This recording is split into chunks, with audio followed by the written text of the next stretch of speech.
Okay, I apologize for this. Okay, so can we all see my screen? If you can hear my voice and you can see my screen, please give me a thumbs up.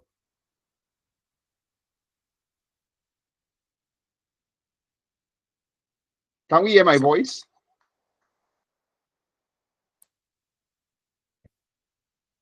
Okay. Please give me a thumbs up if you can hear my voice. If I'm audible enough, please give me a thumbs up.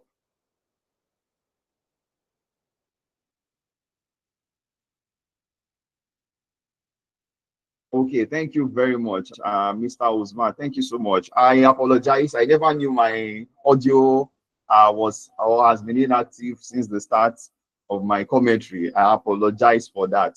Okay, but that being said, let me just reiterate all I've said since. Just first, just to welcome everyone to this the day two in the week two of this professional project management professional. So I want to say welcome to you all, and we have a whole lot to discuss, a whole lot to still dabble into this class. Yes, we stopped on the critical path analysis in project schedule management yesterday, and we are going to be picking up from there. So please, I did mention that if you weren't in yesterday's class, today's class might seem strange to you because you weren't in the class where it all started. So please, I would urge you to go back to or revisit the previous class, that is yesterday's class, and rewatch that session so that you'll be able to get along with all that has been taught and be able to follow up in today's class, because you might find it strange. Critical path analysis is something that you need to become, you need to be focused, you need to give it all your attention in order for you to get it right. Yes, it's simple, but for many project managers, they find it difficult understanding the critical path analysis. So please, I want you to please give the trainer your undivided attention, and I'm very sure that yes, at the end of this training, you will be able to confidently treat or utilize the critical path analysis or methodology while dealing with project schedule management. So there's a whole lot to still discuss. I believe by God's grace, we'll be able to conclude on the project schedule management in today. And afterwards, we are going to be dropping the assessment on our project schedule management. So please, if you have assessments that you have not attended to, so far we have dropped 2 assessments. So please endeavor to create time to do them. Yeah, it is very important, and don't let them to pile up. So please, because after today we'll be dropping another one, making 3 assessments so far that we have released in this course. So having said that, I did mention that regarding the certification for this course, we already released the certificate information. So please, you have ample time to prepare for it. We have up from now till the 3rd of May to assess the discount fee for the certification. So please go through the certificates analysis, look at the certificate category that you are interested in, and begin to apply for them. So please, there's a form going out for anyone who is interested in the certificates. You have to fill the form. It is important you fill the form, fill the certificate category that you are picking up, and we'll pick it up from there so you can proceed with your payment for the certification. So all these are very, very important information. So please, without further ado, let us go straight into today's class. So please, once again, just give me a thumbs up for a further confirmation. Give me a thumbs up if you can see my screen. Give me a thumbs up. Thank you very much, Mr. Kendi Olatunji. Thank you so much. Okay, so let us dive into today's class. So we are picking up from where we stopped yesterday. So let's start with from where we stopped, from where we stopped yesterday. Okay. So yesterday we discussed a whole lot, and we talked about the special strategies for project managers when it comes to project time management. We also discussed PET analysis, program evaluation review, and review techniques. So We also moved down to discussing CPM, that's critical path management, or which I call CPA. You can also call it critical path analysis. So, and then that in that class, I was able to establish for us. Sorry, I have a whole lot opened down just for us to have a very good flow with the class. So I started with analyzing that after you must have done your analysis of your WBS, you then want to really check all the activities and see how you can sequence them, like sequentially, how they will flow. Sequentially in the sense that what will you do after this? What will you do after that? So it is very important so that you will not be wasting time. You know, after you have completed a particular task, thinking about what next would I do. So we said that sequencing your task is very important. And in sequencing your task, after that, you know, it will make you to also know the dependency of the task that you have. I explained that there are some tasks that depend on another task. Okay, there are some tasks that you have to complete before you can actually move to another task. So it's very important that you spot out those particular tasks so that you will not be counting 5 when you have not counted 4. So you need to count 4 first before you count 5. It's very important. So, and that leads us to critical path management. So I said that critical path management is just telling us, you know, we want to know the longest time, longest duration it will take for us to finish our projects. And that time, when you determine that time, the longest duration it will take you for you to finish your project, that is also, you know, helping you to quickly finish the project within the time frame. So in other words, critical path management helps us to stay on track. It helps us to not to work blindly. Okay, we'll be able to you know, determine the tasks that are critical. I explained that out of all the tasks that you have listed out, you have to determine which one is critical. And what do you mean by critical? Critical means that those tasks must actually start when they're supposed to be started. They are not flexible. Those are critical tasks. Tasks that are not flexible. Okay. And I made use of the example of one of us here, Mr. Joseph, who said, you know, when you wake up in the morning, he wakes up by 6 a.m. That's even funny. He wakes up by 6 a.m. and his prayer starts by that 6 a.m. So you can see. So to him, it's a critical task because he cannot shift it. His own faith, his own belief that before he does anything on every good day, he has to pray. So any day that he jumps out of bed and, you know, he goes into bathroom and, you know, he has done some other thing before he now remember, oh, I've not prayed. He may not actually feel fulfilled. We feel like maybe he has not really appreciated God. And even for our Muslim friends also, you know, the prayers has their own time. They are you know, dedicated ones that they don't carry over their prayer. If they must actually pray by 7, they will do that prayer by 7. It's not like they will not be carrying out and be saying that I'm praying in arrears. So I've met some Muslims that they don't do that. They follow the timing. That is critical. It's a critical task that you have to do it at that time. It's not flexible. You can't shift it. So you must put those kind of tasks in your you know, project analysis. Because if you miss starting those tasks at that particular time, it's going to have a great impact on your project completion or the time frame that you have attached to your project. So it's going to affect you. So it's very important that you should actually take note of this. And we have non-critical tasks. What are the non-critical tasks? These are the tasks that are flexible. For some people, you know, taking lunch is flexible for them. I'm just giving you funny example for you to relate to it.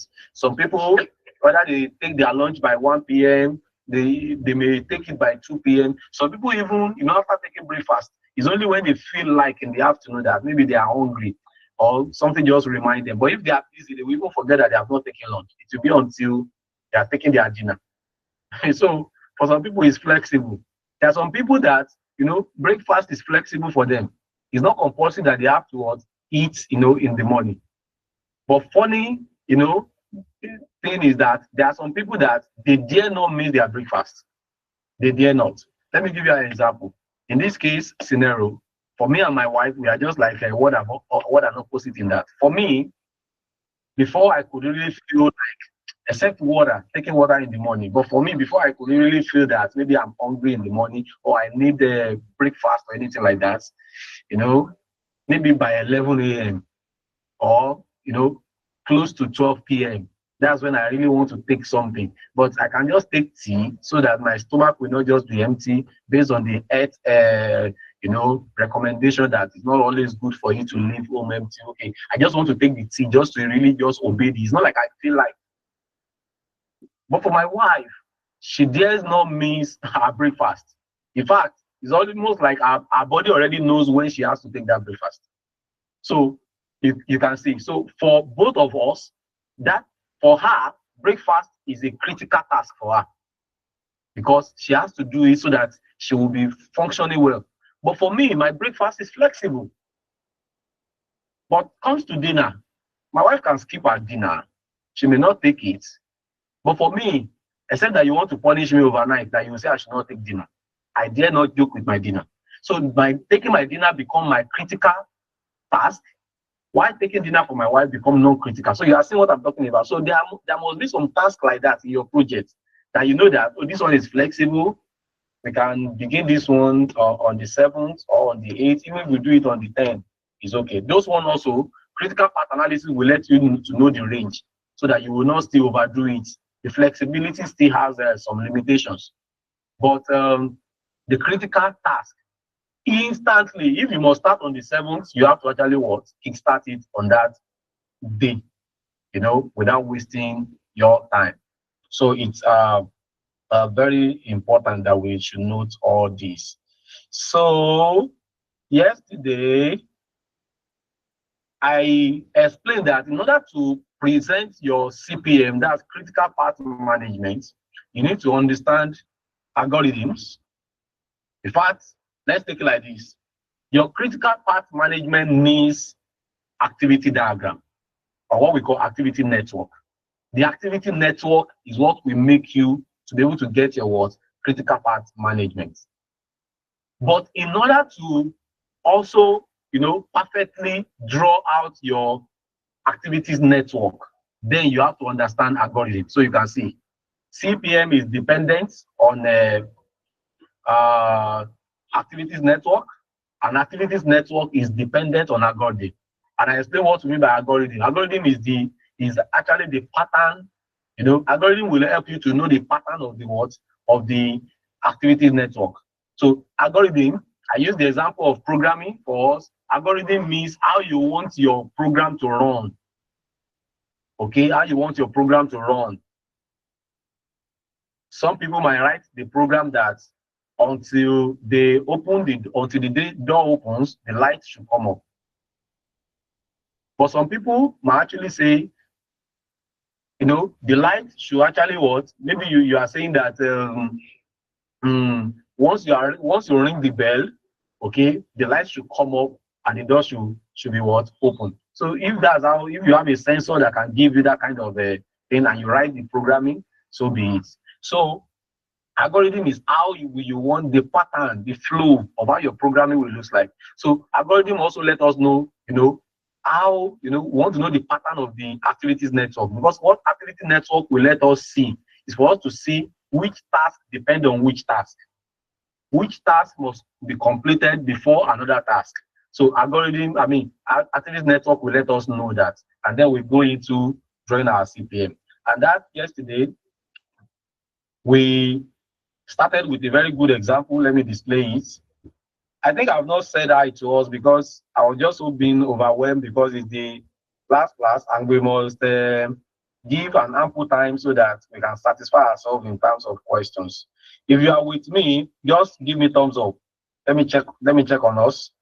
If you are with me, sorry I didn't give us pleasantry tonight, just for our own good. Thank you. That's great. I can spot people that have been so consistent in the course of this class, and that's great. Thank you so much. So let me go back to that. So this is the example that I brought up yesterday. So this example, we are considering construction of a garage. This is the construction of a garage. So in this construction of the garage, this project manager has listed out the task.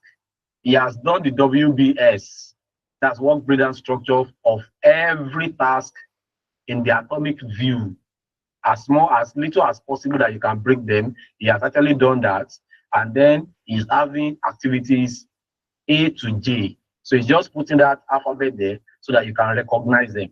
You need those alphabets to represent them so that it can be easy for you to draw your activities network, because you can't just be writing the words in your activities network. It will take a whole lot of space. So you can just put alphabets to represent them. So the activities A says prepare foundations, and you can see the duration is in days. So for him to prepare the foundations, it's going to take him 7 days. Activities B, make and position door frame. It's going to take him 2 days. And all like that. We have all the activity: lay drains, install services, erect walls, plaster ceiling, erect roof, install door and windows, fit gutters and pipes, paint outside. I'm just trying to brush up back to what we, because I already took my time to do a whole lot of analysis yesterday, but I always give room for that in my class, so that at least if you are a newcomer, you will still be in phase. Everybody should be carried along. So in these activities, after you have listed them, now the PM, this project manager, started identifying activities that are dependent on each other. And when he checked it, he saw that, oh, there is no way he can erect roof if he had not erected the walls. So we say activities G, I think you can see that, activities G cannot begin until activities E, which is erect walls. So it is on top of your walls that the roof will be. So anybody that looks at that should know that definitely my wall will be built first, and then G will now come, which is erect roof.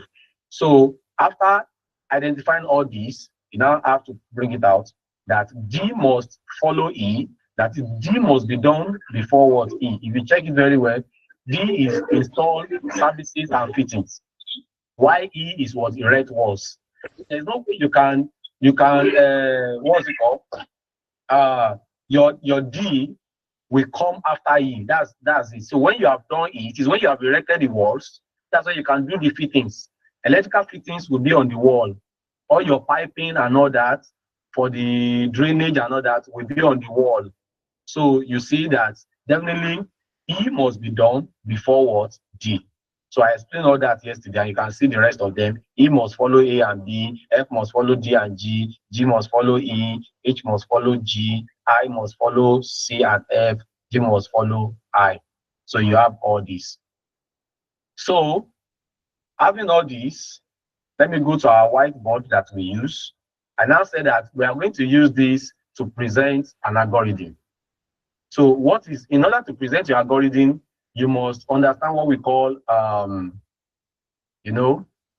just using as an example, we peg it into activities and the shadow of that activity. Activity and the shadow of that activity. So listing the activities are the one that I shaded here. So once you see it shaded like this one that I shaded, that is the activities A. So in parallel to activities A, you are going to put the shadow of activities A in front of it, and then you list them like that. Activities A to J, these are the activities A to J here, okay, listed down, and then this is the shadow of them. So you can see that the shadow is not being shaded, and the activity is being shaded just for us to differentiate. There's nothing that actually says that what in the rule you have to do that, just for us to be able to what differentiate them. So that is what we have. And then we go back to what we have done. You as a project manager, you have identified what depends on what. So we go back to what we have done in order for us to now what put this. And in order to do this, I gave us an analogy of somebody that is standing, and then we want to see the position of the shadow of the person. If Mr. A stands like this, yes, of course, his body will cast his shadow behind him. Although yesterday, somebody said that depending on how he's standing, but where is most likely that where is most likely that your shadow is tilted to? Will your shadow tilt to the front or will it tilt to the back?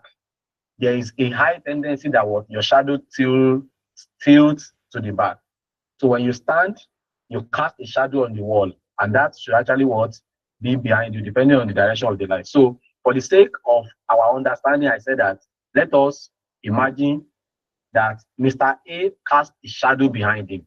So if we have an activities, let's say Mr. A is an activities A, okay, and there is what an activities B behind him. That is, what is the interpretation of this? The interpretation of this is that if we join B and A with an arrow like this, it means that what B must be completed before what A. So look at it now. So this is the person, this is the shadow.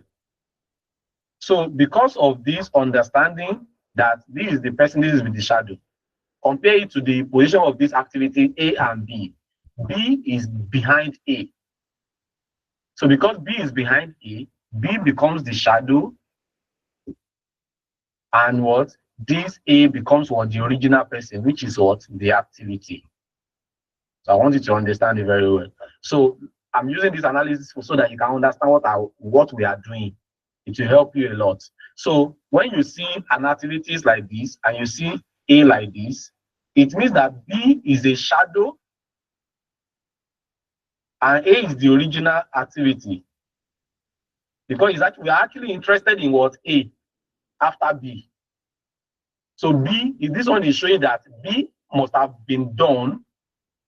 B is now something of past tense. B must have been done before A commences. So that's how you're going to see it. So when you are drawing your algorithm in this kind of case, you will see A as the main activities and you will join it to the B as the shadow. So it's going to look like something like this. A will be the original activities. So let's say there is B here, its own original activities is here. So this is A shadow, this is B what shadow. So when you want to represent something like this now, which is A is at the front, B is at the back of it. So B will be the shadow, A will be the original activity. So you carry your line from the original A, which is activities, you will draw it towards to the shadow of B. If you understand this one that I just explained now, give me thumbs up. Let me see. Give me thumbs up. What I've just drawn now, if you understand it, give me thumbs up. Thank you. So, yeah, thank you so much. So we are already getting there. So it means that that's how you're going to draw it. The original activities A will be joined to the shadow of B. Now, if you understand this very well, fantastic, you are wonderful. So now everything becomes easy for us. So that's what we did. So we'll now use this dependency. Look at this dependency. D must follow E, E must follow A and B. So let's look at it. D must follow E. What does that mean? D follows after E. So it is like this. D,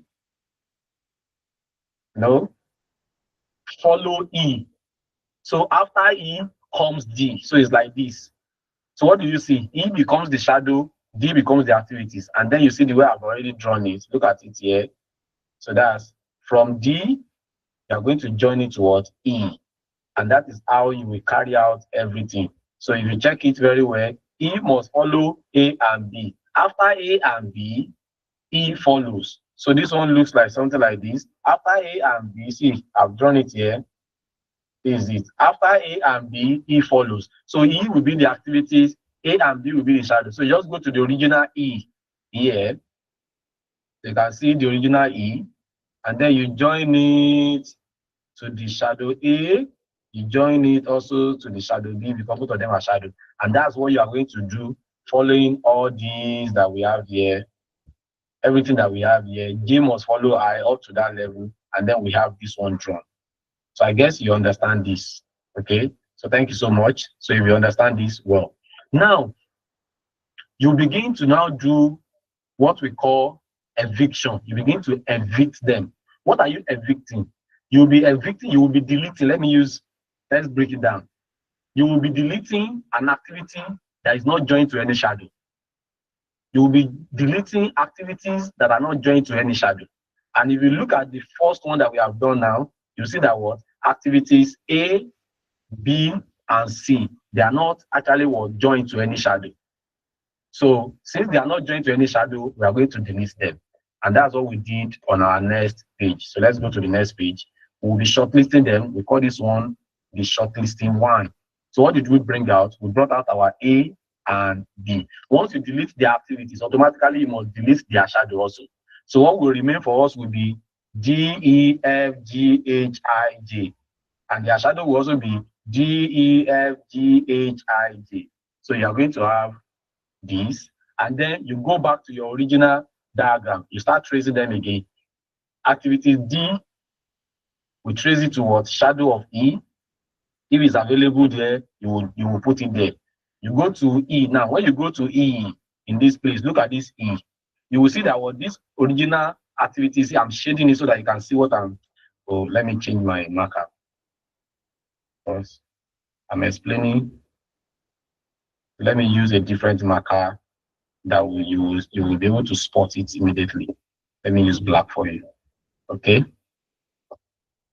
Now, so when you look at this now, you will see that what activities E, I think we can see it better now when I'm changing the marker. Activities E here is actually joined to shadow A and B. And because A and B are no more here, so E will not be joined to anything because A and B are no more in the picture. And then you go like that, F, you will still see if what is joined to is still available. F is joined to D and G. So because D and G is still available, you join it. You join everything like that. When you are done with this, then you look at it again. Is there any activity that is not joined to any shadow? Yes, there's an activity E here that is not joined to any shadow. So because of that, the next page, we are going to delete E from the picture because it's not joined to any shadow. So if we go to the next shortlisting, we have actually what? Deleted what? E now.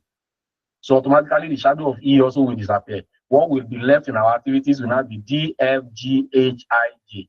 So we still go back to the previous one now. D is joined to E. But because E is no more in the picture, so D is now left out. Okay? Because it's not joined to, there's no E here that we could have joined it to. So you go to F. F is still joined to D and G. Instead, D still D and G. Yes, you will join it. So you join all of them like that. And when you are done, okay, when you look at our G activities, G in this place is joined to E. Look at it. Is this one I'm talking about? It's joined to E. Okay. So because E is no more in the option here, so G is also left out. This and this, they are not joined to anything because E that we're supposed to join them to has been deleted. And then we'll now say, okay, fine, let's now still check again. Is there any activities here that is not joined to any shadow? That is D and G. They are not joined to any shadow. So they are the one that we will delete in the next word, eviction. So delete D and G. Put the activities that are left again, do the same thing that you have done previously. You will discover that F, H, and F, they are not still joined to any shadow also. So they are the one that we are going to delete. That's what we did in the fourth shortlisting. And then we delete F and H. So that will leave us with I and J. J is still joined towards I. But here, I is not joined to anything. So we delete I next, and then we'll be left with what? J alone, which is not joined to anything again because I is already out of the picture. So how many shortlisting do we have? We have 1, you see, we have 2, we have 3, 4, and 5. So this is what we are going to use. Let me clean all this page.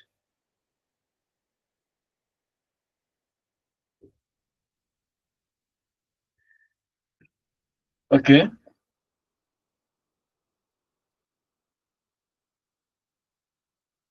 So this is what we are going to use to, let me clear this place also, to now draw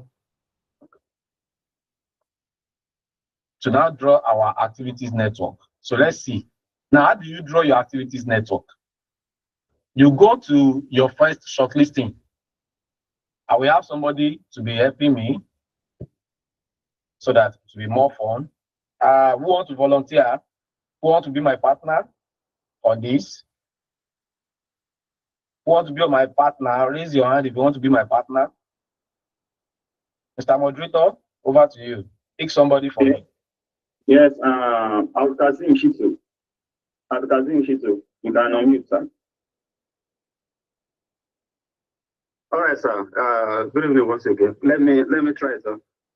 Okay. All right. Thank you so much.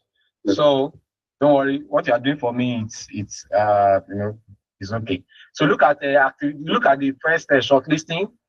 What are the activities that we deleted there? ABC.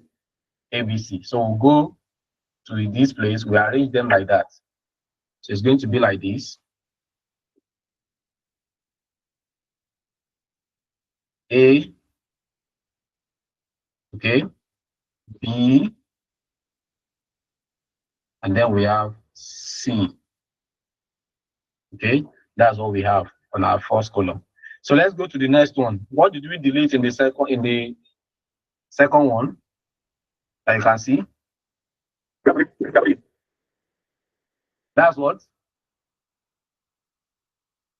E. Okay. So E is the only one. So let's centralize it.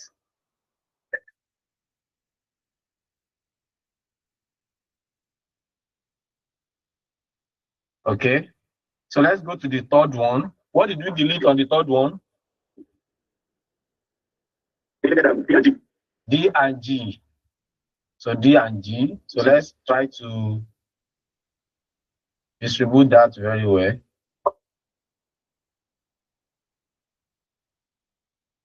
Okay. Or we can even do it this way.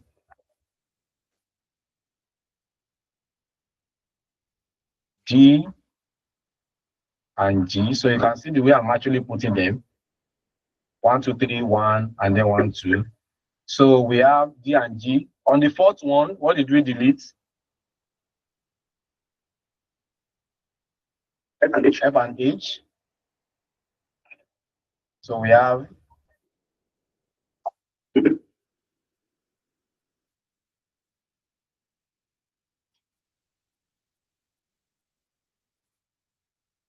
F and H. And then the fifth one, what do we have? I. We have I.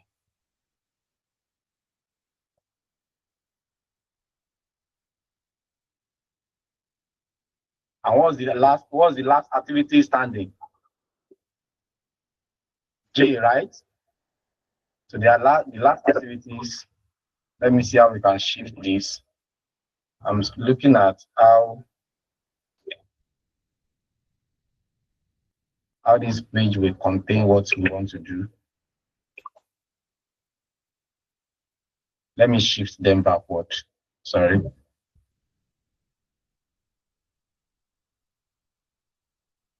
Okay.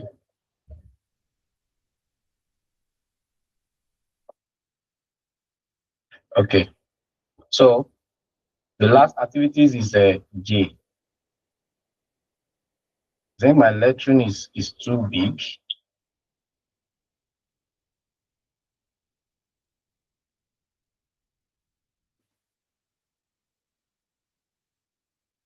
It's because I want us to see it. That's I'm drawing it so big like that. So this is what we have. Let me replicate it and see if I can make it smaller. A, B, C, E, G, G, F, H.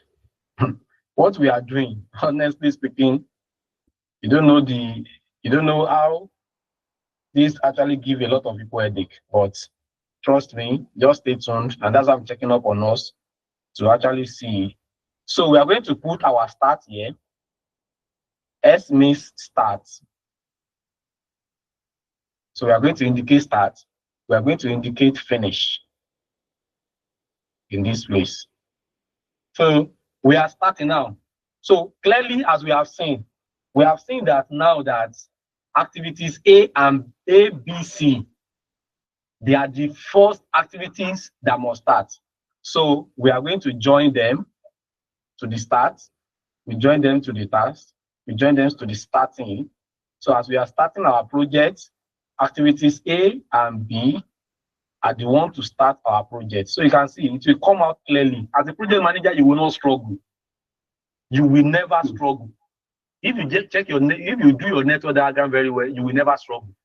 So automatically you see the activities A, B, C are the one that are launching our projects. They are starting. And then this is the initial. So that would be, okay, let's first join them before we now go on the duration. So we can now go to what we have as our dependency here. D follows what? E, right? E. So it's right. Follow E, right? So that means that after E, there is D, right? After E, yes, there is D. Okay. After E, there is D. So this goes like this. Okay. Let's just be taking it one by one. E must follow A and B. So after A and B, E will come up, right? So after E, so the arrow is showing this arcing and putting is showing the direction that the project is going. So B will lead to E and A will lead to what? E. So you can see the way I'm drawing the diagram. So go to the next one. F must follow D and G. F must follow D and G. After D and G, F comes up. After D and G, F comes up. So G will lead to F. G will lead to what? F. Okay. Now you go back. G must follow E. G must follow E. After E comes up, then G. G must follow E. G must follow E. After E, then G. After E, so G. So you will link this. After E, then you will do G. Then you go back again. H must follow G. After G, then H. H follow G. Okay. Next one. I must follow C and F. After C and F, I comes up. After C and F, so F leads to I. So your C will come like this. We see that. That would be okay. But you can anyhow you want to do that. You want to see make it like a straight line.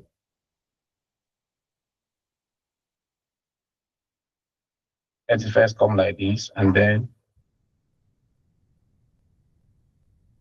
so C also leads to what? I, and then J must follow I. After I, then J.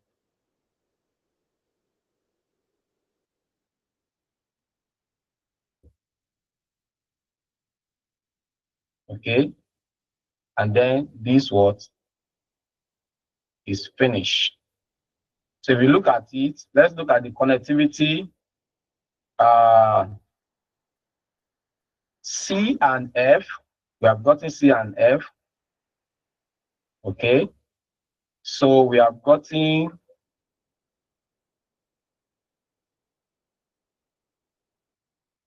I must follow C and F.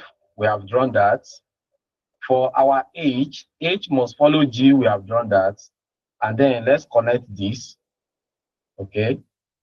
It's the only link that we have not actually written.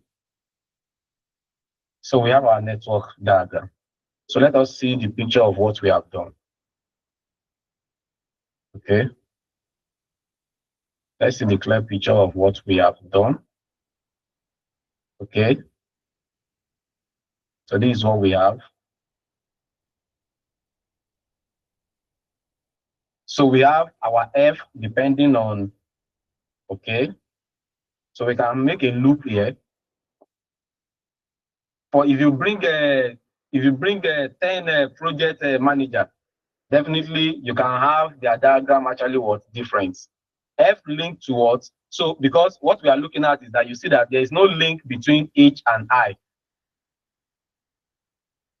There's no link between H and I. So the line must not actually cross each other. That's one of the rules. So there's no link between H and I, but there's a link between F and I. So I can make an interchange for this.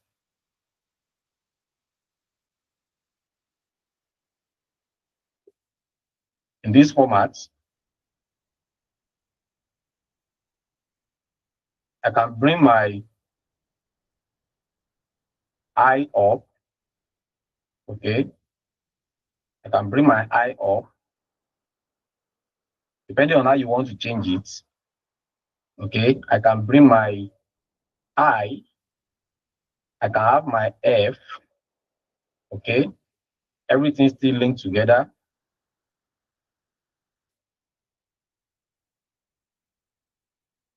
So depending on how you want to actually go about that, because your line must not actually cross.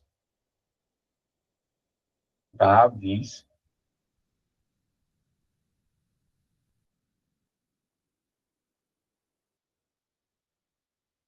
Okay. You can have your finish line. Okay, I think the proper thing will be for me to follow what they have.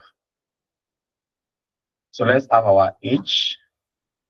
Let's have our F down, and then we retrace everything. So that because all these lines that you are drawing, the rules is that they must not actually cross. They must not cross. Okay, so that's one of the rules that you must actually follow. So let's see the algorithm again. The algorithm is that G follow E, after E is G, after E is G. So we have drawn that. Okay. H must follow G. After G is H, after G is H. So this will link to this. Okay. So we have connected that one back. And then I must follow C and F. After C and F is I. After C and F, it is I. After C and F, it is I. So I can bring that. After C and F, it is I. So I is here. So C will come, and then I will also link. So we have connected that. So G and F, is there any connection? Yes, there is. Then we have J must follow I. J must follow I. After J, it is what? I. Okay, after J, it is I. Then we have our finish line here. Okay, we have our starts. And then let's go back. G, F must follow D and G. F must follow D and G. So that is F must follow D and G. F must follow D and G. So we have G. There's a way we can interchange that also. I'm drawing it in a way that the line will not actually join. So if you have written out everything that you have to write. All the activities you want to join, you have written it. Now, the way you're going to position them must be that the line must not cross another line. So that's exactly what I'm actually doing right now. And it does not mean that if you as a project manager draw your own, The other project manager own will look like your own, depending on how you actually want to draw it in such a way that it will not cross each line. That's why if you see some network diagram, I'm going to show you different one. You see that what it does not actually have a regular pattern like that, but you must actually just follow the rule. So F must follow D and G. F must follow D and G. So F must actually follow D and G. So it means that I'm supposed to have this. Okay. What if I interchange? I wouldn't let this to actually take our time. Okay. Let me interchange that also and see their pattern. Of course, that's exactly what they did also. So our G is actually up, our D is up. So let's retrace this also to interchange that. So I will delete this. F must follow D and G. F follow D and G. So G actually comes here. F must follow D and G. So we'll retrace it and then we'll see if we actually follow the algorithm. G must follow E. G must follow E. So I've actually connected that. Let me check again. H must follow G. H must follow G. Have I connected that?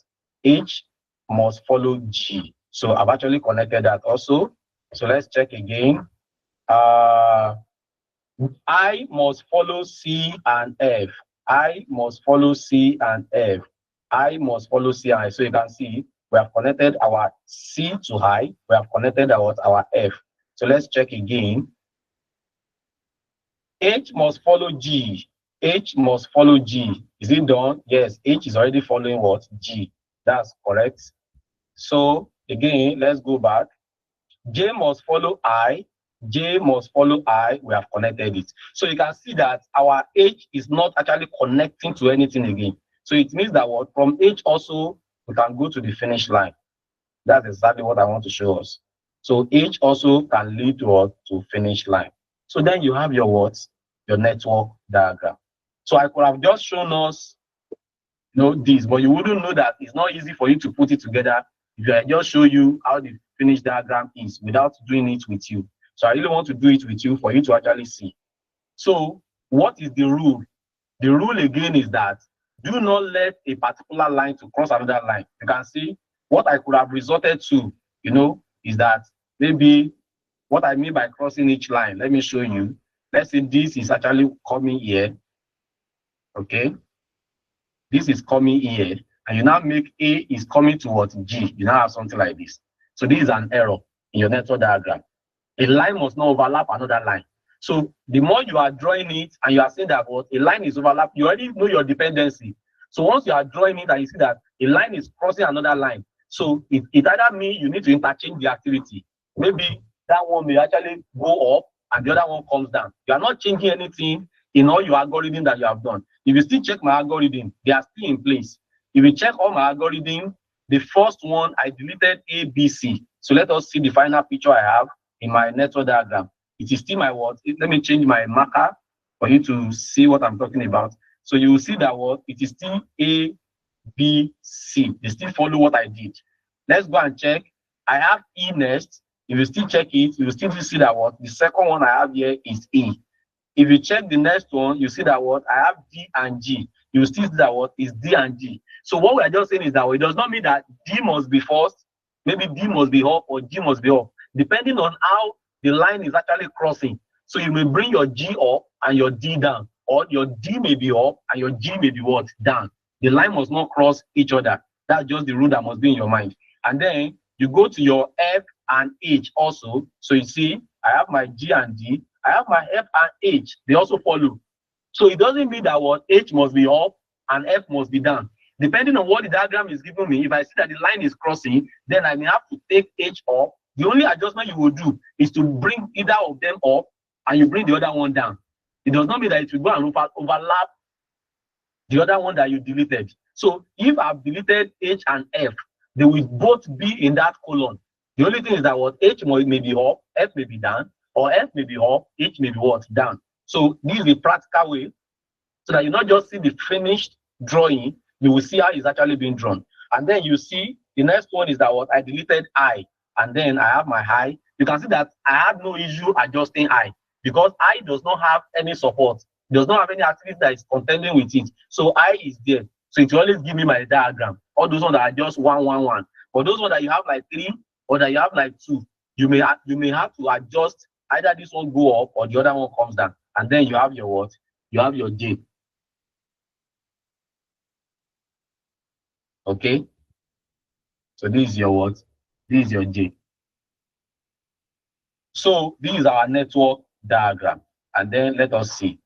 So does it look like it? Of course, it must actually what? Look like it if we have followed everything. Now, if you understand the adjustments that I've just explained, give me thumbs up. Let us see. Give me thumbs up. All right. Thank you so much. Thank you so much. Thank you so much. Who helped me with the class? Who is the person that joined me in this diagram? Who is the Al-Qasim. Okay, thank you, Mr. Al-Qasim. Thank you so much for joining me. Now I will engage another person. So someone else, Mr. Moderator, help me to pick someone else. Let another person also join. So the next thing we want to do now is that we want to put our duration on top of them. But yeah, who is the person? Mr. Moderator, pick somebody. Shaibu Adiza. Who is presenting? You are going to affect my presentation. Mr. Moderator, please, you may remove this person. Somebody is presenting. Yeah, I'll do just that. Shaibu Adiza. Can you hear me? If you know you are presenting, please stop before the moderator removes you. Okay, I think the person has stopped, so you can go back to your presentation. Please unmute if you are the one that is being picked by the moderator. Shaibu Adiza. Okay, let me select someone else. Modu Joseph. Modu Joseph, you can help us out. Mr. So Joseph, I'm here. All right, thank you. I'm here. Okay, so let us now put our duration. So don't forget that what this is our starting. Okay, so if this is our starting, so of course it will be O the first, So the duration, your duration must be on your arc. Be putting your duration on the arc. The duration of every activity must actually be on the arc. So you are just starting, and that's why those ones they are what? O start, meaning that what? We are starting with activities A, B, and C. So how long is activities A? And how long is so check here, Mr. Joseph, how long is activities A? Activity A is 7 days. Can you cram 3 together at the same time? A, B, C. A is what? 7. B is 2. And C is 15, right? Yes, sir. So 7 to 15. So look at it. So your 7 will be here. A is 7. Because you are still carrying out A. A is the owner of that line that is coming to E. A, it shows that what you have started A and it will take 7 days before you now get to E. So 7 to 15. B is 2. So the 2 will be here. Okay. And then our C is 15. So that will be 15. And you already know that what is in what in terms of this. So let us check for DEF. What is DEF? Just cram the number. 8, 10, 2. 8, 10, 2. Okay. Yes. D is 8. E is what? 10. F is what? 2. 2. Good. So you can see the way I'm putting the number. So our next one is what? G582, right? GHI 582. GHI 5, 8, and our I is what? 2. I hope everybody is getting this. Mr. Joseph, are you with me? Mr. Joseph, are you with me? And the last one that is J, are you with me, Mr. Joseph? Something wrong with his network? Yeah, I guess his network is Okay, join back. But it's still online. Okay, so let's continue. So J is the last one, which is 3 days. So our J is 3 days. So you put it as 3. So our J will take 3 days for it to finish. So that is 3.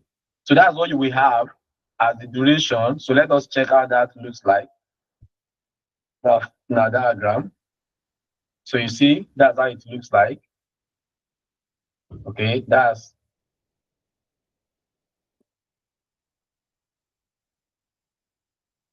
our E. Where is our E? Okay, our E will be 10 days. Okay, so that's 10 days for E. So there's another E that is going to G. That's another 10 days because E will always take 10 days. So you know that you can see that E is connected to G and G. So E takes 10 days in both. If you are starting from E to get to D will be 10 days. If you're starting from E to get to G will also be what? 10 days. You know that our F, if you check the duration for F is actually 2 days. Our G is actually 5 days to complete, right? Yeah. So G is going to H, but G is also going to F. So that's another 5 days. Okay. So because it will take 5 days for any activity G to finish, it will take 5 days. So G is going to F, G is going to H, that will be 5 days. Let us also check another one that we are missing out. So I think we have actually put everything. Okay. Yeah. So in other words, what I'm explaining now is that let me show you what I'm explaining. If you have something like this, and you have something like this. This line in this case that is joining G and F, if you want to put the duration, this line belongs to G. So it will be the duration of G that will be on this line. Because it means that what? It is these days you will have completed what? G. So G is the one that you are still doing on this line, not F. It is until you get to this F, it means that what? F is just starting. So you can see that what the duration of this line does not belong to F. It is G that we are actually performing on this line and not F. So it means that if G is actually 5, it is G that will be what? 5 here and not F. Do we understand that? Yes, sir. All right, thank you. So we have that. Now the next thing is now what? The main work. Okay. We have actually seen that, oh yes, I have my network diagram. Don't forget, I explained that what our algorithm, you can see that our algorithm, just imagine that without this algorithm, we just want to produce this network diagram. We just be fumbling around. Especially if the project is a complex project, we won't be able to get the network diagram correctly. But because we have gotten our algorithm, it helps us to even know if G and D will be on the same column, if H and F will be on the same column. But just imagine you are gambling everything, you don't know which one will be where, which one will be this. Because without the algorithm, that's what you will be doing. The next thing for us now is now that we have gotten our network diagram, we are now on our way to get our CPM, critical path management or critical path analysis, CPA. So what do you need to actually do your CPA? I'm going to, we must actually, the condition is that what? We must reproduce this diagram. Okay, let me do it on the same spot. So in your CPM, you have to reproduce the diagram, but you will reproduce the diagram in such a way that right now the activities will not be written inside because we need the space inside for another thing. So I'm going to show you, let me use the same page so that we'll understand what I'm actually doing. So that we'll be comparing it. So this is called network diagram or activities network.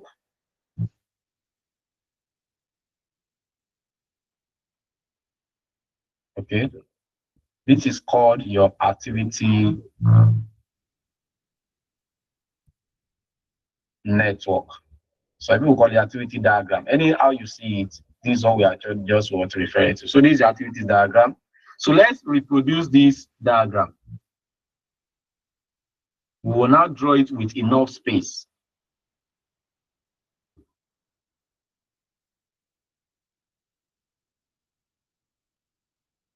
We'll draw it with enough, okay.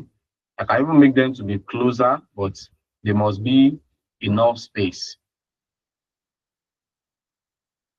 Don't worry, we are getting there. I know a lot of people are looking at, oh, what is going on? So it's not easy to be a project manager, and it's not easy to manage the project time. So you can see that truly is not easy. And this is what finish. This is what start. So let me connect them the way we have done. We now have this. We now have this. We now have this. So we must follow everything. We have this. We have this. We have this. This goes to this. G comes to this. This is connected to this.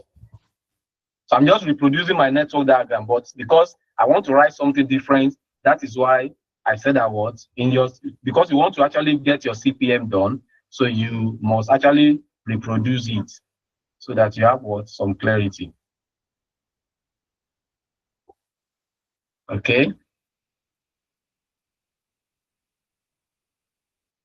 And then you have your this equal to the finish. So let's put our activities. So you write them out now.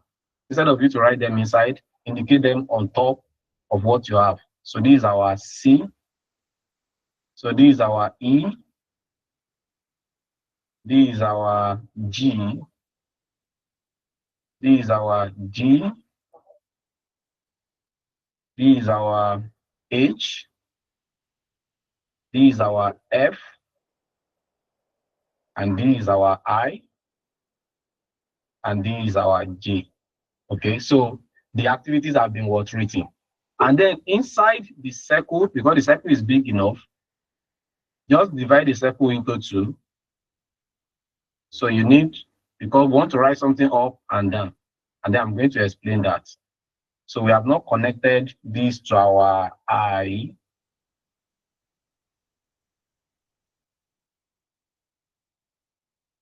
So let's connect it. It's very important. And then let's divide it into two. Let's divide this into two. Let's divide this into two. Okay. Even the starting that we have here, let us write it out and divide it into two too. Okay. Let's divide the starting into two, and then we say start. The same thing with our finish. Let us divide it into two, and then we write finish. Okay, so I think I've actually mistakenly cleaned some things. Our C that went to I. Okay, I think there's an activity here.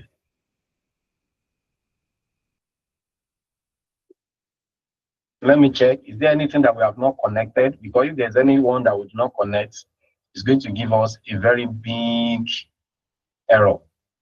So I think we have connected everything correctly. So now what do we really want to do? We want to, analyze our critical parts management. So we want to actually analyze it. Now, in order for us to do this, we want to check the early start time for all the activities. I want to check the latest start time for all the activities. Mr. Joseph, are you back to us? Yes, sir, I'm here with you. Thank you so much. What is the earliest? What's the meaning of what do you think earliest start time for something? What does it mean? That's the actual time that you are supposed to start whatever you are starting. Earliest. When I say, what is the earliest time that you can start this thing? What am I telling you?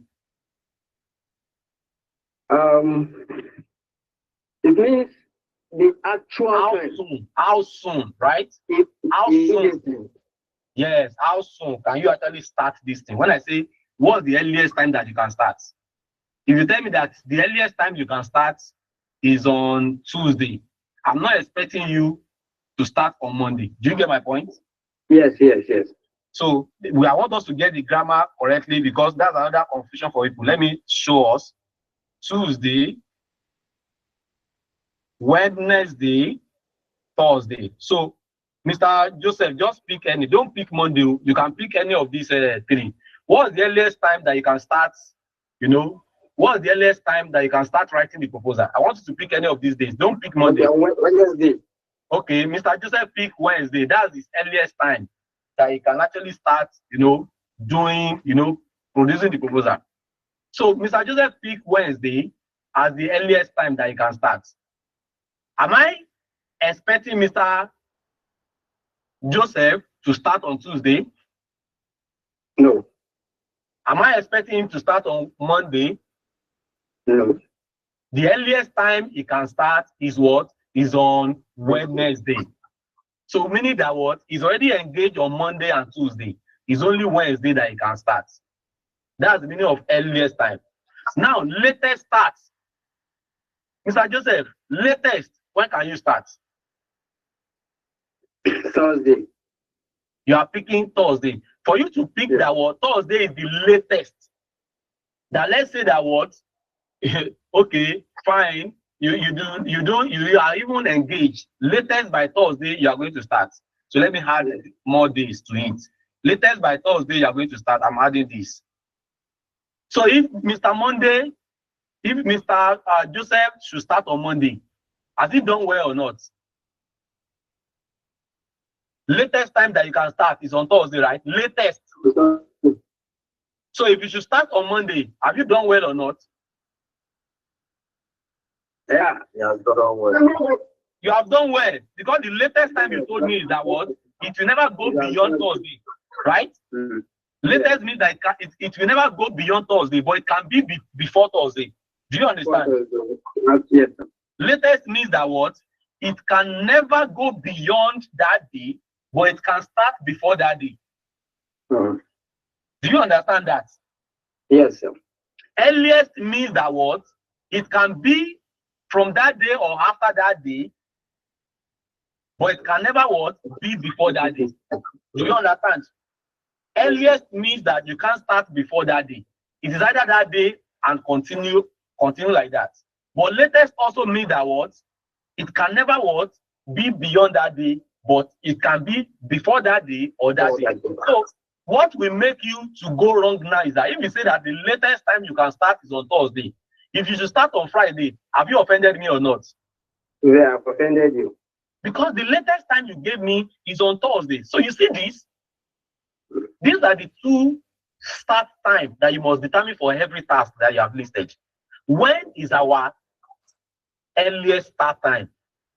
The earliest start time. Earliest. Let me even use the word earliest. Or early start time. Anyone? What is the word earliest start time for this thing that we have listed? We said that we are going to do our foundation. Okay? As a project manager, I need to know when is the earliest time that we can start this foundation? And when is the what? Latest time. So you must determine both the what? Earliest and the what? Latest for all the tasks. So for the earliest, acronyms ES, you will see it, earliest start time. For the latest, you will see acronyms LS. It means latest start time. So, and then let's come back to what I've divided. The earliest start time is always up for every activities, and the latest start time is always down. Do you see why I divided the circle into two now? And the activities is outside. Mr. Joseph, do you see why? Yeah, I can see it, sir. So you are answering for everybody actually. So you will record your earliest start time up and the latest start time down. The earliest start time is actually up. That's the earliest time that you can start the activities. and the latest is what down. That's the latest time that you can start it, and the activities is already put on top of the circle to know which activities. So the next thing is for us to put our duration. Our duration must be back on this track. Let me be changing so that we'll be using different color, and then you will not be mixing up what we are doing. So let me use blue to put the duration this time, 0, 0. And then we have 2, 7. We have 15 days. Our E is 10, 10. We have 8. We have 5. 5. We have 5 again. We have 8 here. And then we have 2, 2, 3. I think we are okay with that, right? Thank you so much, Mr. Joseph. You are still with me, oh, don't worry. Okay, sir. So let us try to present it like this so that it will be very easier for us. Let me produce it like this so that it will be very easier for us. I want it to be very easier for us. Activities. These are the activities. So let's write it A, B, C, D, E, F, G, H, I, J. Let me extend this. Let me extend this. Let me extend this. Let's rule it out so that do not be playing trick with our site. I want everybody to see what I'm doing.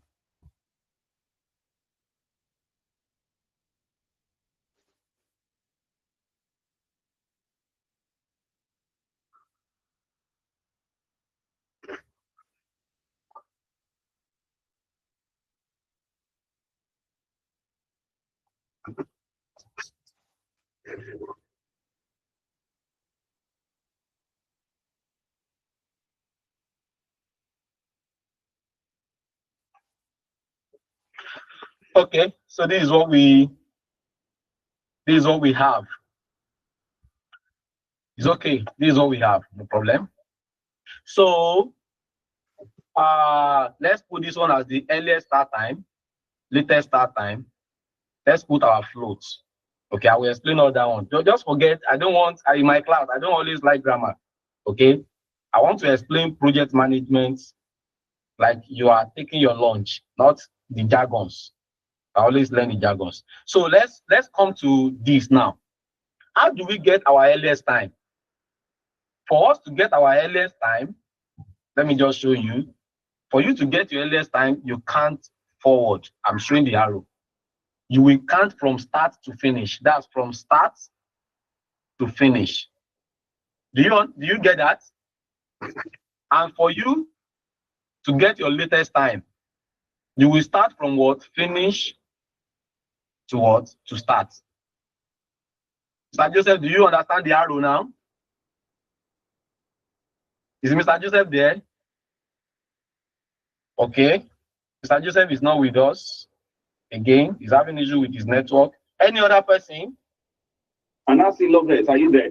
Anasi Lovett. Anasi Lovett. If you are there, kindly unmute. No, I'm here, sir. Okay, please. Lovett, I I need you. Thank you. All right. So, Lovett, to get your earliest time, you will have to start from what? The start to finish. You will come from the start to finish. And for you to get the latest time, you will come from the what? Finish to what? To end. To the start. Okay? So Yes. let's now see. Now I want to get the earliest time for each of them. So we are going to check. Okay, we are even there. So what's the earliest time, starting time for A? So when you see, you will check. Just be following I will use let me use yellow. So for you to be seeing what I'm doing. So if you want to get the earliest time for A, you know you are starting from the starting time, the start. Okay, for A, you go like this, start, that's 0. Yellow is not giving me the attractive color. Let me use something different. Let me use black. So for us to get the start time for A, check everything from the start and be tracing it from A. So that's what? 0, right?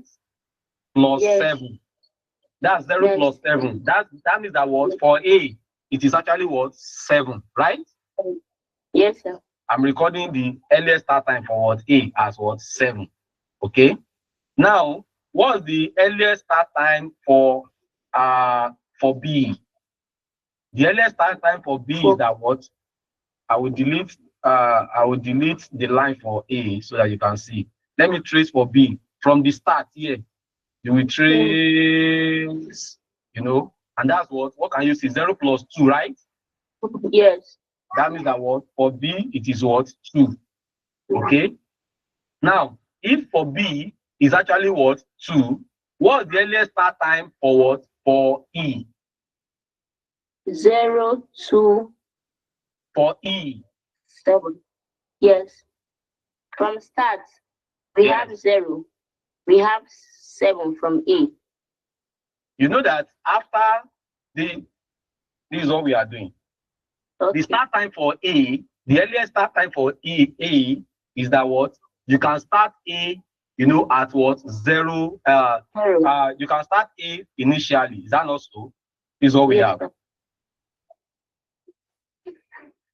This is what we have. Okay. This is what we have. Okay.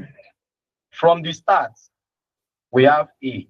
I just want everybody to be carried along. Okay. From the start to A. Okay. How many days can we count? Let's go by. No, from the start to A, from the line that is joining start to A, how many days can we count? 0 days. Okay. Let me undo that. From the start to E, follow the track of A. How many days can you pick for E? Count from the start. 0. Okay. 0, 7. So 0 plus 7 is what? 7. Is 7. Yes, sir. So that's 7. But you can also follow B, all right? So follow B also. From the start, okay, to E, follow the path of B. How many days is that? 0 plus 2. That's what? 2, right? 2. So because of the earliest start time, it means that what? A must have been done for 7 days and B must have been done for what? 2 days before E. So the bigger one is what we must actually pick. That's 7. You understand? So E will actually be what? 7. That's what I'm trying to explain so that people will not get confused. Now, from the start, okay, follow the path of what? A, from the start to G. What's the earliest time for G? G. 17. So that would be 0 plus 7 plus what? 10, right? That's 17. If you follow the path of B to G, how many days? You have 9 days. Oh, you sorry, have what? 19 days. Abi? Okay, Sorry to cut you, sir. Sorry to cut you, sir. I think you've cleaned off the line that is connecting. Yes, I see that. I see that. Yes, I see that. I see that. Thank you so much. I see that.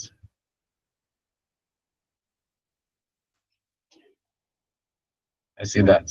Thank you, sir. The one connecting A to G. A to G. A to G. A is not connected to G. Okay, I think there was a line connecting A to G before. No. Okay. It's not connecting. It's not connecting. It's not connected. So we have gotten for A. A is what? 0. We have gotten for B. B is what? Earliest start time is what? 7. Is 2. For E is actually what? 7. So thank you, I love it. So just look at from start to G. Follow the path of B. That will be 0 plus 2 plus 10. Can you see that? 10. And that will give us 12, right? 12. Yes. That will give us 12. But if you follow the path of A to G, what will it give you? 0 plus 7 plus what? 10. That will be 17, right? 17. Yes, sir. We go for the bigger one. That's when you are doing the earliest time. The bigger one is what you will always record for what? The earliest start time. Okay. Okay, because that's what shows you that what that's the earliest time that you can start. You must have spent what 17 days on the project before G can what start. That's what it's telling us. So continue like that from that word G. You know, you already have 17. You don't need to be going back. You can even be starting on the one that I've written on G. I know that from start following what A now is actually what 17 for G. So what is the start time for H now? Because H is actually joined to G. So what do you just need to do? You just add 5. 22. That's 22. God bless you.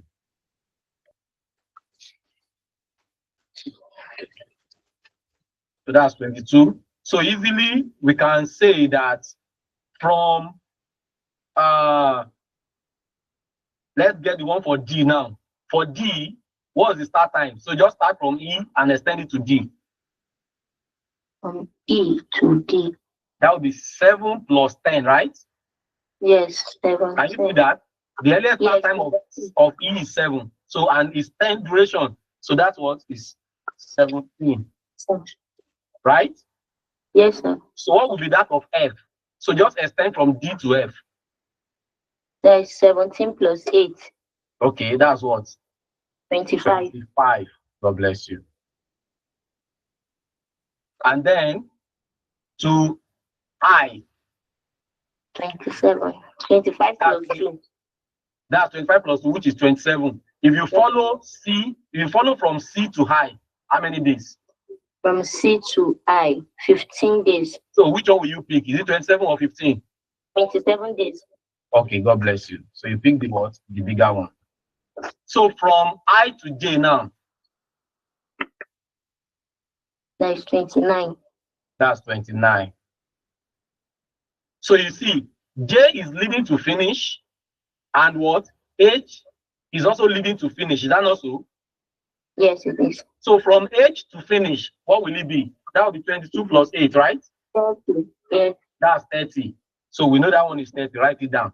But from J to finish, how many days? 32. 32. So which one will you pick? 32 days. 32 days. Okay. So that is what we are talking about. Okay.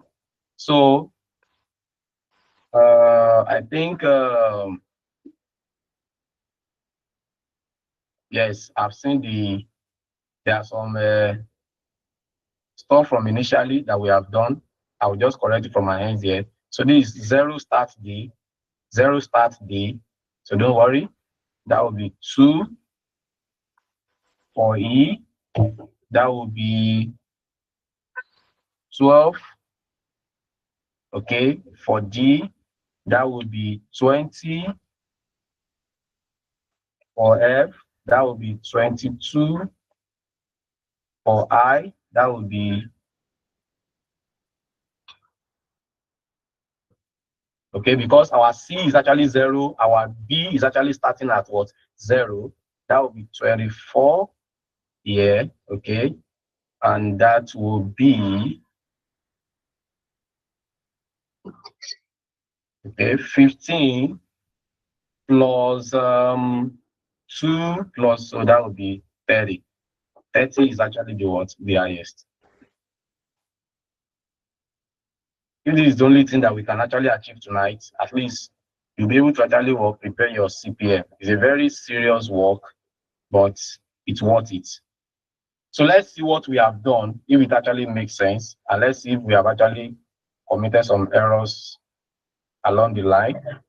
So we see 0, 0, okay, for our E, did we record something that makes sense? Our E is 7. Okay, I think I'm the one that is making the. Lovett give me the correct stuff. I'm the one that is. So 7 that you gave me for E. Okay, right? Lovett, you gave me 7 for E, right? Yes, sir. From Okay. E. Yeah, which is actually correct. And you gave me, what did you give me for G? 17. 7. Yeah, thank you. What did you give me for F? 25. 25. Thank you. What did you give me for I? 27. You give me 27. That's correct. What did you give me for J? 29. 29. Thank you. And then we ended up with 32. So that's correct. So let me now rephrase. So for your earliest start time, I said that what you are starting from the start and then you are going to what finish. Okay, you are coming from the start to what finish. That's your what earliest start time. And whenever you get two values, the maximum value is the one that you will pick. Do we understand that? For the earliest start time, you start from the start to finish, and the bigger value, if you get two values, the bigger value is what you are going to pick. So let's see if we actually make sense now. We have 17. Okay. D to F. What did we record from D to F? Is there any connection between D to F? That's what, 8. Okay. So for our F is 25. Did we get that? Of course, we are correct. Our F is 25. That's correct. Our D is 17. That's correct. Our H is 22. So we are correct with that. H is 22. Our I is 27. That's correct. Our J is 29. That's correct. And our finish is what? 32. That's correct. So E is 7, C is 0, B is 0. Okay, that's correct. Thank you so much. So we have gotten our earliest start time. So we can, if we really want to do it, we can record it, but let us just continue. So now let's quickly do our latest start time. So latest start time, I love it. How do I say we are going to start with our latest start time? Finish to start. Finish to start. So you go to the finish end and you'll be coming backwards. So that's what you'll be doing. So if we come from the finish end, which means that what the earliest start time for finish end is 32. So the latest for that start time for that finish will also be 32. Okay, so we are starting with 32, and of course we ended with 32. What does that mean? It means that on this project, if we actually have our enough resources, it's going to take us 32 days duration to finish this project. That's what it means. Do we understand that? It will take 32 days to finish this project. That's the interpretation of what we are saying. So if we actually starting from that finish end. So what is the base to finish the project now? 32, right? Yes. So, and that's what we are starting from it. So you will be coming backward. So we have 32. We are starting with 32, and then we are moving backward. So the first one that we are going to encounter is actually is actually J. So 32 minus 3, what would that give us? 29. 29. Okay. 29 coming to high now. 29 minus 2. 27. 27. Okay. So if we come back to H, let's do H now. H will be 32 minus 8. 32 minus 8. Okay. So you can see it's actually 8. From finish to H is 32, and then we have 8. So that's 32 minus 8. That will give us what? 24. 24. I'm stressing you. Don't worry. You are helping us. So from H to G, what would that be? 24 minus 5. Minus 5. 19. That would be 19. Okay. 19. Just so that we will not clean. From I to F, 27 minus 2. 25. 25. We'll be looking down, we'll be checking the value that is down, is what we are working with. So from F to D, the latest start time of F is 25, Abby. That's 25 minus 8. What would that still give us? 17, right? 17, yes. Good, thank you. And then we have set from D to E, okay? From D to E, we have D, we have F to G, we have what? F to what? D. Is that also? We have Yes, two now. That not F is connected to G and it's also connected to D. So if you do F to D, it's going to give us 25 minus 8, which will give us what? 17. Is that also? If you do F to G, which is 25 minus 5, what would that give us? It's 20.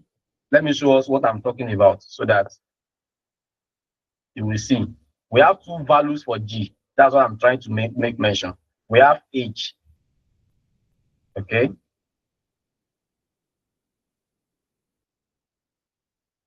And then we have what? F. This is what I'm trying to show us. So if I'm going to get for G now, you can see that what?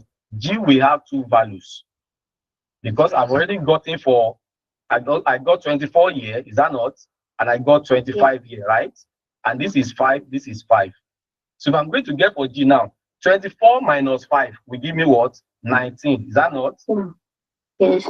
And 25 minus 5 will also give me 20. Is that not so? Yes. Now, if it's the earliest time that we are doing, if you have two values, which of the value that I say you will choose? 20, the highest. The bigger one, the highest one. But when you are dealing with what? The latest start time, when you have two values, you pick the minimum one. Do you understand? Yes. So that is why we are choosing 19 for G. Do you understand that? Yes. Okay. So I hope as I'm explaining to you, as I'm making you my students, the rest are also what? Following with us. So let's see the one that will also result into 2 also. D is actually standing alone. We have our G to E. So what will be G to E now? Yeah. E will also be having what? 2 values. Look at it. E will be having 2 values because we have D connected to E. We have G connected to E. Can you see that? Yes. So it's actually what? 2 of them that are connected to E. So we have D, because we are working backward now. We have D, we have G, we have E. So if you should do that of D, which is 17, that of G is what? 19. And then you have 10 here, you have 10 here. So if you want to get for E and you follow D, that will be 17 minus 10. Is that not so? Yes, that's that will give us 7. But if you follow G, 19 minus 10 will give us what? 9. 9. Now you are doing latest start time. Which one will you choose? Minimum. Is that not? 7. That will be 7. Yes. And that is why our E will also be 7. Do you understand that? Yes, sir. Okay. So we have our E now to A. Okay. So what would be the latest start time for A? That would be 7 minus what? 7. Can you see that? A is here. Yes. And then you have E here. Is that not? E is already what? 7 here. This is 0 and this is what? 7. So 7 minus 7 will give us what? 0. Do you get that? And then from E to B, what would that be? E to B. 5. That would be 5. 7 minus God bless you. God bless you. God bless you. You are making the work so easy for me because it is only when somebody like you is actually answering, that's why I can know that what people actually what following. So now the only one that we have not gotten for is for C. So C is connected to high. Is that not so? Yes, sir. To go back to high, what's the latest start time of high? 27. 27. So what's the duration between I and C? So you subtract it. Yes, you have to. What's that? 12 remaining. So it will be 12 remaining, right? Minus 15. Yes, Okay, so that will be 12. So that will give us 12. So when you are doing earlier start time, you are adding and you are coming from start to finish. When you get two values in that case, you pick the maximum. Now let me go to the latest start time. When you are doing latest start time, you come from finish to what? To start. And then you will be subtracting. When you get two values, you pick the what? Minimum. So let's check what we have in our reference.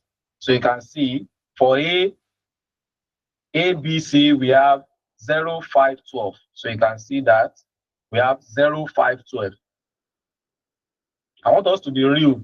I could have been showing you like I'm actually just displaying and presenting, but it will look so easy for you when you are looking like that. I want to do it with you for you to see. So for E, we have what? 7. For D, we have 17, 19. D and G. G is 19. D is what? G is 19.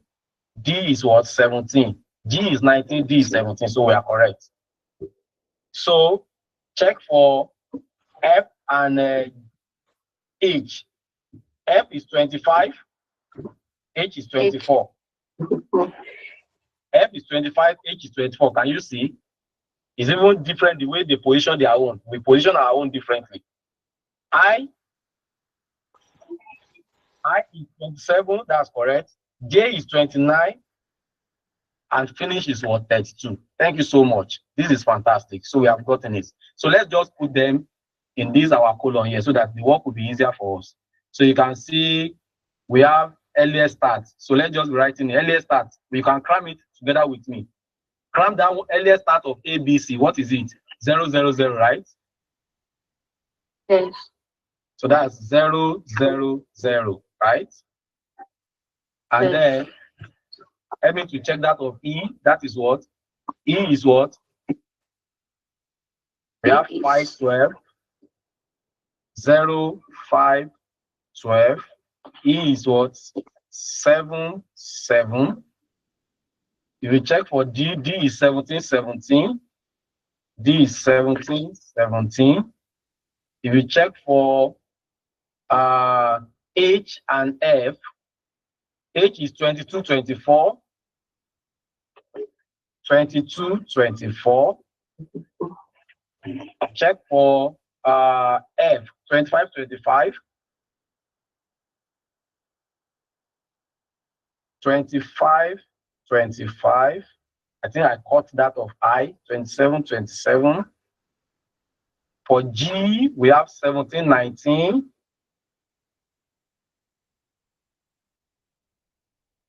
Which one I want to read written? And that's J.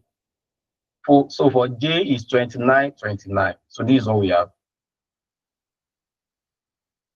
Okay. So if you want to do your floating has the calculation latest start minus what? Earlier start. So that's the calculation. So 0 minus 0, 5 minus 0, 0, 5. This one is 12. 17 minus 17 is 0. 7 minus 7, 0. 0, 2. Okay, 2, 0, and 0. Lovett, are you with me? Yes, sir. So now, what is our critical part? Now we have actually gotten what we want. So our float will actually show us. Your critical parts are on those ones that have the floating of what? 0. What does that mean? These are the floating of 0, a floating of 0, a floating of 0, a floating of 0. These are your critical parts in these projects. So state the critical parts. A is a critical activity, right? Yes. What's another critical activity? D. E is a critical activity. E is a critical activity. F is a critical activity. I and J. So let's see. A, D, E, F, I, J. Okay. A, D, E, F, I, J. So you can see. You are very correct. A, D, E, F, I, J. A, E, D, F, I, J. It's just the same thing. So these are your what? Floats. Now, what does the floating means? It means that we do not have any allowance. We do not have any flexibility for activities A. If we say that what A must was, look at A. A means that what? It must start on the first day, because the earliest start time for A is what? 0. As we are launching our project, A must begin immediately. And if you go and check what we have in that book, what is the activities A? What does it mean? So that you will see why is a critical activities. What is activities A that we are saying what? It has only allowance of 0. Read it out for me, Lovett. What is it? Prepare foundations. We are starting our garage with what? According to this task here, our garage, if we want to start the construction, we have to begin with what? Preparing what? The foundations. No, if we fail to start that, it will affect everything on this project. It means that what? If we have to start on Monday, if we should go and start on Tuesday, from that Tuesday, you will count 7 days. It means that what? Everything, our duration to finish this project, which was supposed to take 32 days, we mean that what? That 32 days, we are going to extend it, and then we are not going to meet up with our what? Deadline. So that is the interpretation of what we are doing. Go and check the critical activities again. Another critical activity is activities D. Activity D means that what? On the 17th day after we have started the project, we must begin activities D. If not, it means that what? It's going to affect what? The deadline of the project. Let's go and check what D actually what represents. What is D? Installation of what? Install services and what? And fittings. It means that what? We have to do it on the scheduled day. We don't have any flexibility with it. If it must start on the 21st, it has to start on the 21st. If not, it's going to affect our what? Our project. But and that's the interpretation of those ones that have what? 000. They are your critical activities. Look at the activities E. It means the activity E is although does not have any flexibility. That is what you are interpreting. It means that what? Let's check what E is. It means that you must also start. Erect what? Walls. You have to begin on the day that you want to what? Start. On the day you have scheduled to start. If not, it's going to what? It's going to disturb and destabilize what? Your projects. But what happens with those ones? How do you interpret the one that have what? The flotation. The flotation of 5. Let me interpret that, for instance. And let's put it on the calendar. On the 1st, on the 2nd, on the 3rd, on the 4th, on the 5th. Can we see what I'm writing? Yes. Activities, what am I picking? I'm picking activities B. What does it mean? What does it mean if you say activities B that have the flotation of 5? It means that what?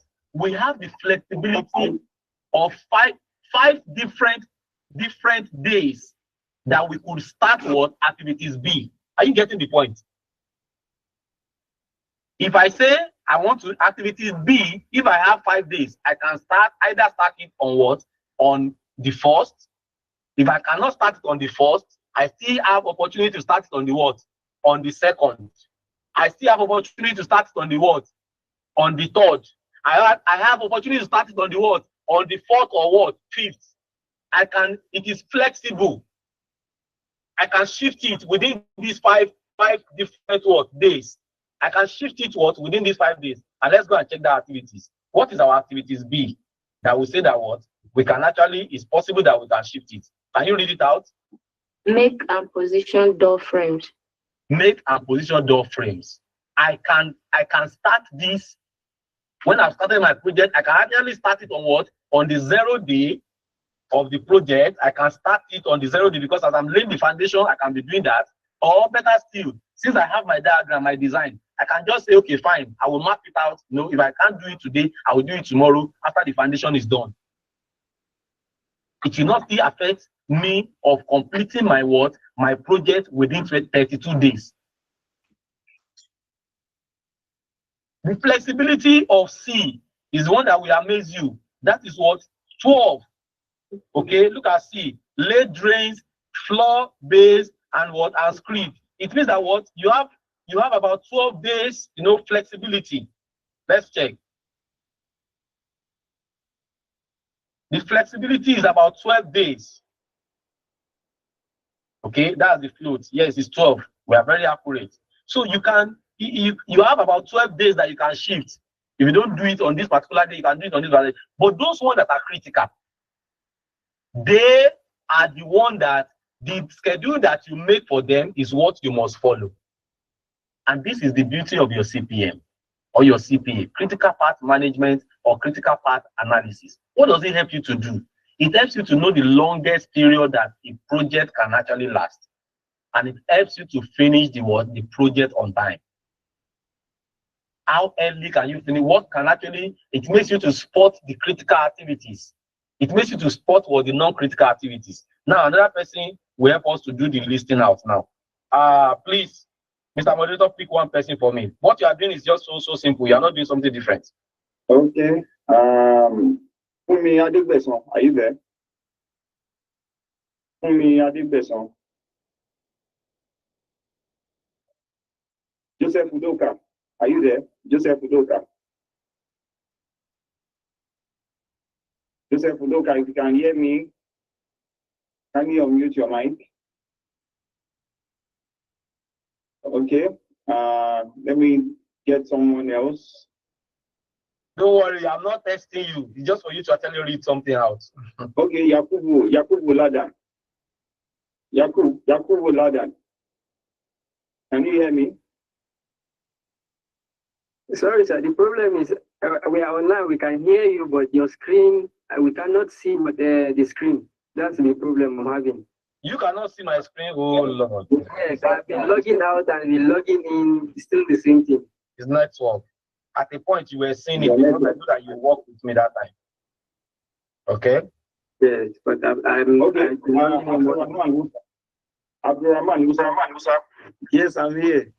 Okay, please. Okay, please. So, Mr. Abdurrahman. Yes, sir. List out, mention the critical activities that you have here.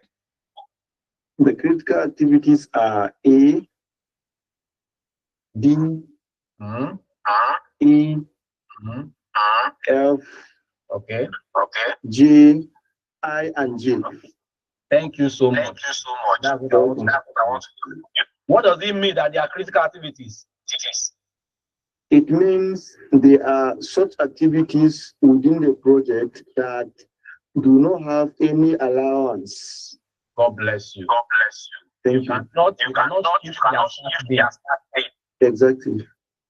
Now give me the non-critical activities that you see on my screen.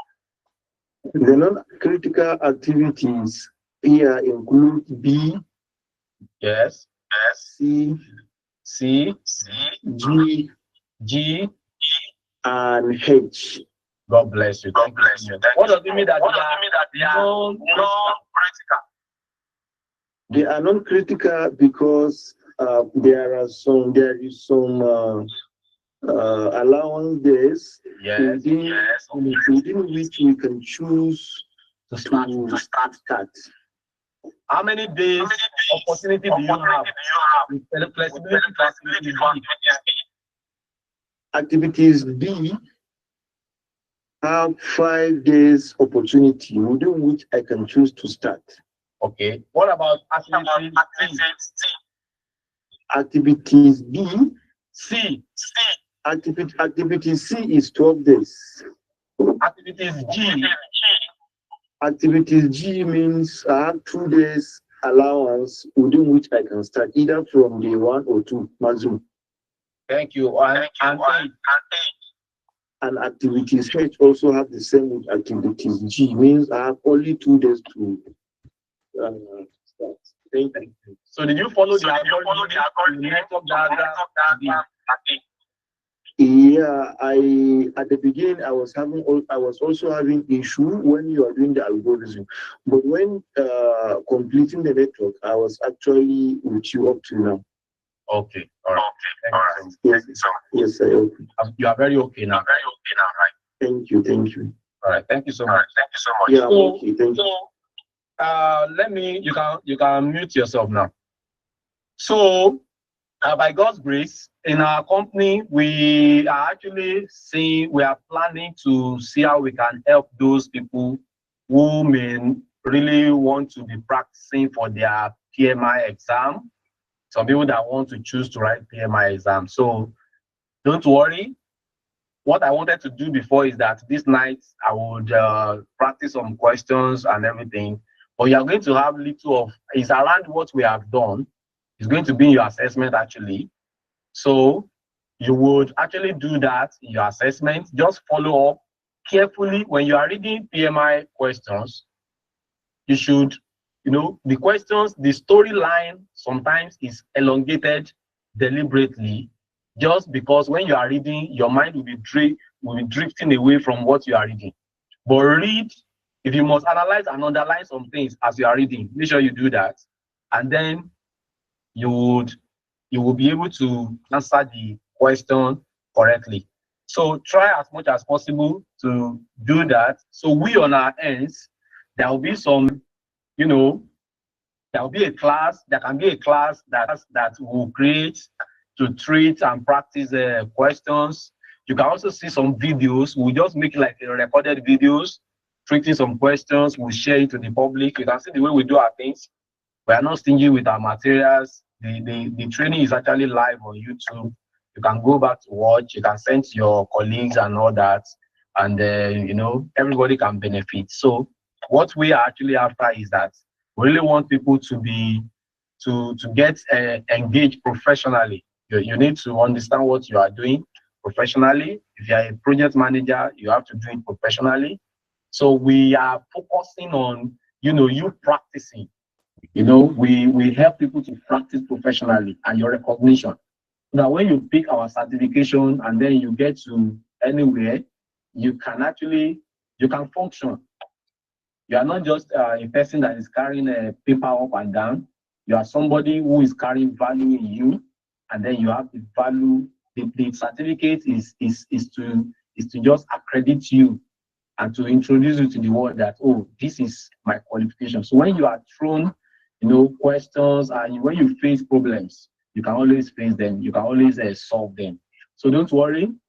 So I couldn't do that with you, but we'll roll out some, classes like recorded videos like that, just to actually share with the public and all that. So don't fidget in your assessment.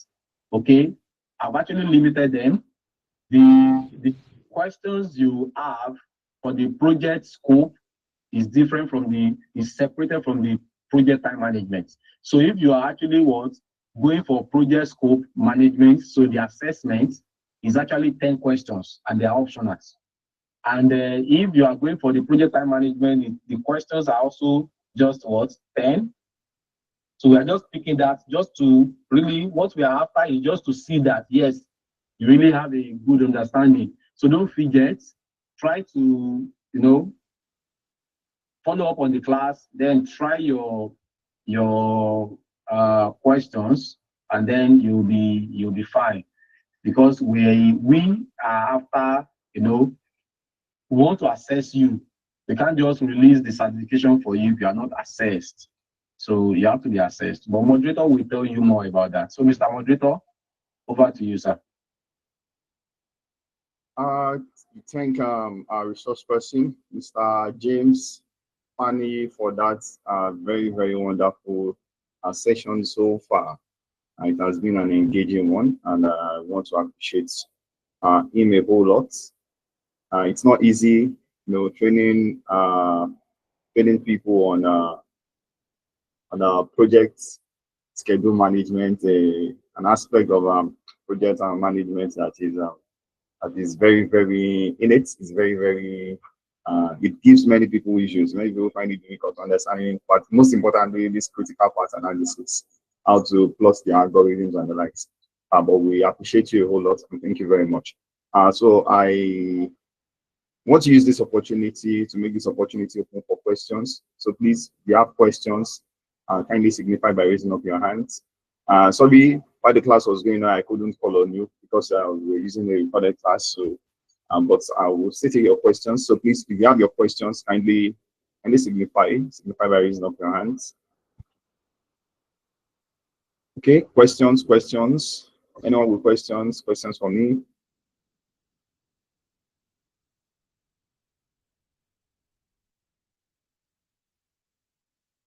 Questions. Do we have questions? Okay, can't see, but okay, I think this was around 10. So any questions for me? Any questions for us, for the trainer so far?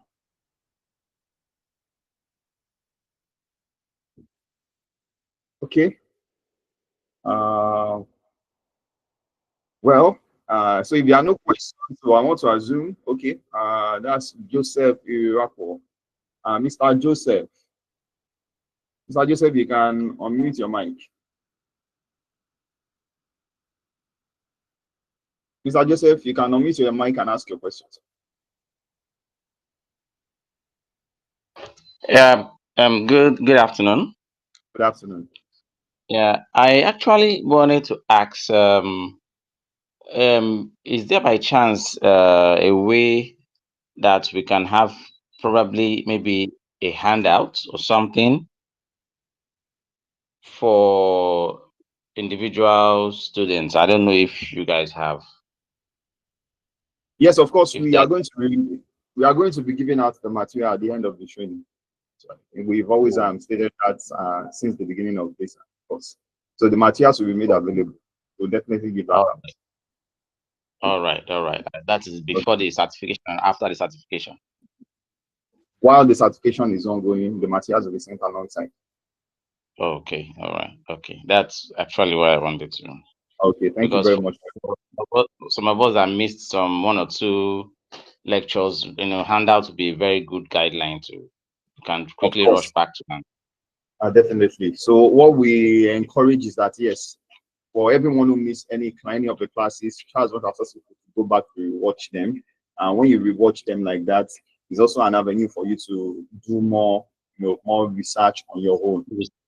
Yeah, so definitely. Yes, material is going to be there to complement. We definitely are going to be doing that. So like we do say, or like I do say, we know that learning is a continuum. So there are lots of resources out there that one can use to reinforce whatever it is that we have learned so far because of this class. Okay. That's true. Thank you very much, Mr. Joseph, for your question. Do you have any other person with a question? Any other person? No, I'm good, sir. I'm good. Okay. Thank you very much, Mr. Joseph. Do you have any other question? Any other question? Anyone?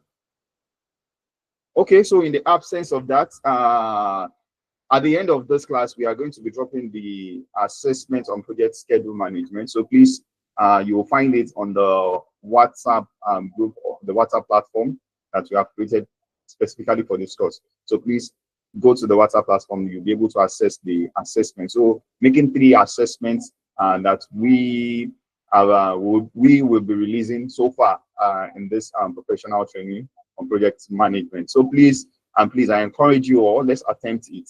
Attempt those assessments. Everything you find in the assessment is not outside what has been taught in this class. And also importantly, the certification form is ongoing, and the payment analysis is actually has been made available. So please look at the payment analysis, look at the category of the certification you want to apply for, and please do so on time. The time limit that we have given for the discount offer on those certification is limited, as discount is going to be ending the 3rd of May 2025. So please, you want to plan alongside that schedule. So we have different categories for the discount as well. So if you miss the first discount time limit, then the second one is going to be made open to you. So please, the documents are available on the WhatsApp group, and we have equally sent it to your emails. So you can check your emails as well for those information. So every of the classes that we have covered so far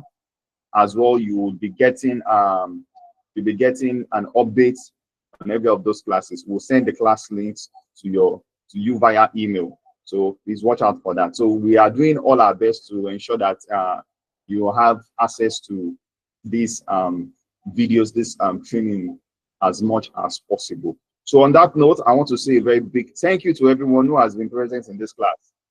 Bola Wahab, Joseph, Irakpo, Kehinde Olatunji, Oluwa Folakemi Olajiga, Destiny, Francisco Michael. This list of names are those that have been consistent in our classes. Blessing, who is not here with us, the two lessons, they actually took permission, and it's quite understandable, you know, quite a number of things that they need to attend to as well, which has, you know, made majority or many people not being able to attend to this class. But we appreciate you all for your attendance, for your presence in this class so far. So before we dismiss, okay, Bola Wahab, can you please give us a feedback of the class on behalf of the whole class? Just give us a feedback of today's class. Bola Wahab, if you can hear me, we'd love to have your feedback on behalf of the whole class.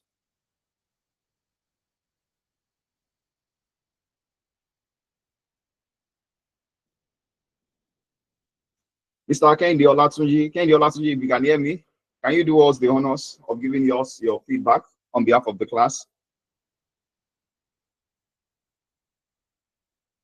Let's have your feedback of today's session or the session generally on project schedule or project time management.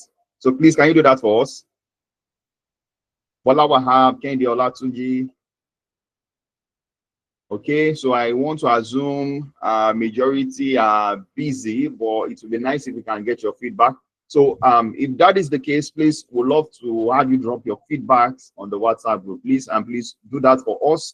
Go to the WhatsApp platform, put your feedbacks in writing. We'd love to have it. We appreciate it a lot, and it's going to be a form of encouragement for others who have not been able to take part in this class, to encourage them to join in the next class. So please let us do that. Our time is fast spent. This is 11 minutes past the hour of 12. And on that note, we'll be bringing the class to an end. Okay, Mr. James Fanny, that's our trainer, has something to tell us. Mr. James? Thank you for the good work, Mr. Kehinde. I just want to appreciate everyone on this meeting. It's quite funny when I checked through the number of people online. You know, I'm used to this. A lot of people drop along the line because 3 weeks is a whole lot. So it takes determination, and it takes knowing what you want and valuing what we offer, despite the fact that you are not paying for the training. So I want to encourage everyone that is present here to please keep it up and try as much as possible to finish the training. Even if you are not going for the 10 certifications, don't miss the knowledge. It is very important. So if you have not filled the certificate form, please, it's important. Even when if you have not made your payment, you should go on that form and fill the form. It gives us the information of those people that are putting in for their certification, and try as much as possible not to miss the first deadline, because it will save you some cost, save you some money. All right. So that's my encouragement. Thank you so much. I think we have a Kehinde raising up his hand. Yeah, thank you very much, sir. I was finding it difficult to unmute, but I hope you can hear me, sir. Yes, we can hear you. Please go ahead. Thank you so much. The training has been so engaging and educative. I believe each one of us that are during the course will really have something in the future to really be very grateful to. Thank you so much. But although I find it difficult to understand this algorithm, but I'm going to go back and really dissect it by myself. But at least it's actually simplified. And thank you very much. Thank you so much. Thank you very much, Mr. Kehinde Olatunji, for that wonderful feedback. Yes, and I will still encourage everyone. Let's still go back. If you have questions, feel free to relate with us on the WhatsApp platform. We are there.